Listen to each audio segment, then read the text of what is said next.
Welcome students. Inter పరీక్షలు results వచ్చిన తర్వాత second year students betterment or improvement exams రాయొచ్చా? ఏపీ అయినా తెలంగాణ స్టేట్ అయినా విద్యార్థులతో పాటు తల్లిదండ్రులు కూడా చాలామందికి ఈ కన్ఫ్యూజన్ ఈ డౌట్సే ఉన్నాయి.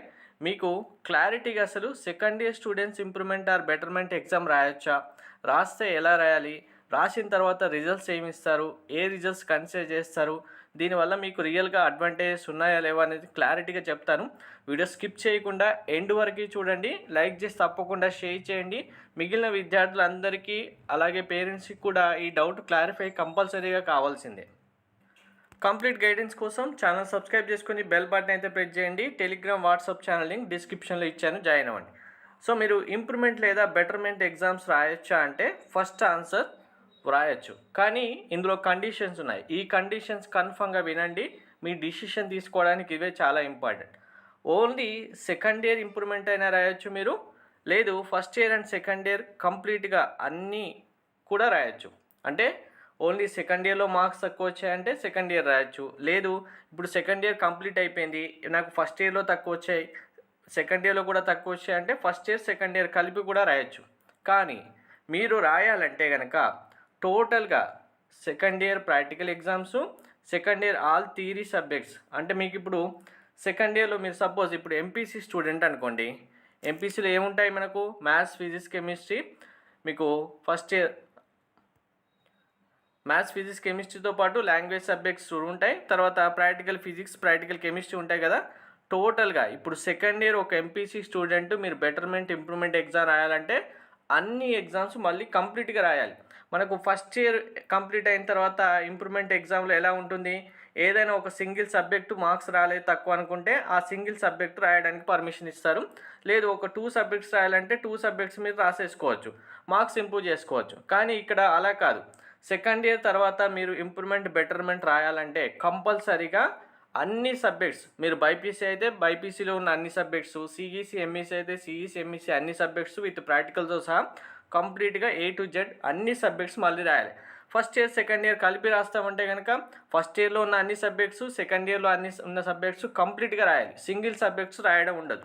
రాసిన తర్వాత కూడా మనకు ఇప్పుడు ఎలా ఉంటుంది అంటే, రాసిన తర్వాత కూడా ఫస్ట్ ఇయర్లో ఏం చేస్తారు? మీకు ఫస్ట్ ఇయర్లో సబ్జెక్ట్ రాసిన తర్వాత ఫస్ట్ ఒకవేళ మీరు ఇంగ్లీష్ సబ్జెక్టే ఎగ్జామ్ రాశారనుకున్నాం. ఫస్ట్ మీకు రిజల్ట్స్ టైంలో 60 వచ్చాయి, ఇంప్రూవ్మెంట్ రాసినప్పుడు 70 వచ్చాయి. మీకు ఏ మార్క్స్ ఇస్తారు? 70 మార్క్స్ ఫైనల్ రిజల్ట్స్ ఇస్తారు.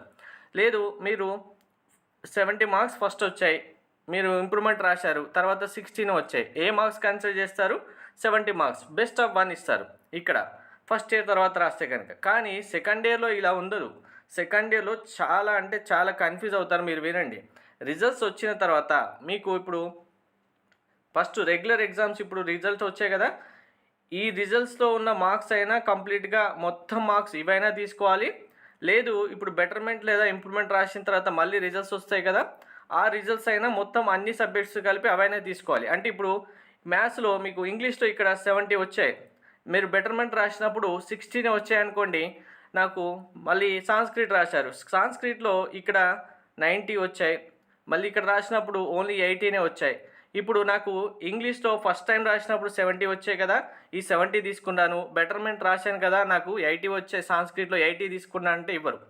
ఏదో ఒక్కటి మాత్రమే మీరు చూజ్ చేసుకోవాల్సి ఉంటుంది. మీకు బెస్ట్ ఆఫ్ 1 అనేది ఉండదు.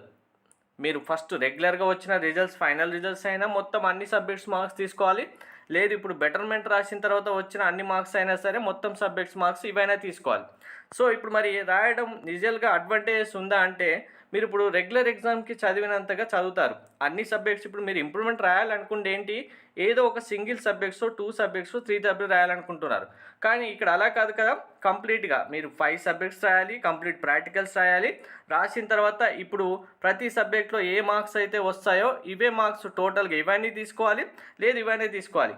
మరి కంప్లీట్గా అన్ని సబ్జెక్ట్స్ ఒక్కటి కాదు, ప్రాక్టికల్స్ మీకు ఇంగ్లీషు, సాంస్క్రిట్ సబ్జెక్ట్స్, మీకు maths or biology, physics, chemistry, economics, civics అన్ని సబ్జెక్ట్స్ టోటల్గా కంప్లీట్గా ఇంక్రీజ్ అవుతాయి మార్క్స్ అనుకుంటేనే మీరు బెటర్మెంట్ రాయడం బెస్ట్. లేదు ఇక్కడ ఒక 2-3 సబ్జెక్ట్స్ మార్క్స్ తగ్గాయి కదా, ఓన్లీ 2-3 సబ్జెక్ట్స్ రాసేసుకొని వీటిలో ఇంక్రీజ్ చేసుకుంటారంటే మిగిలిన సబ్జెక్ట్స్లో మార్క్స్ మళ్ళీ తగ్గాయి అనుకోండి, ఓవరాల్గా మీ టోటల్ ఏమవుతుంది అప్పుడు? ఈ 3 సబ్జెక్ట్స్ మార్క్స్ పెరిగి ఇంకా మిగిలిన 2-3 సబ్జెక్ట్స్ మార్క్స్ తగ్గారనుకోండి, మళ్ళీ టోటల్ మీకు డౌన్ అయ్యే ఛాన్స్ ఉంటుంది, లేదు ఈక్వల్ అయ్యే ఛాన్స్ ఉంటుంది, ఏదైనా జరగచ్చు.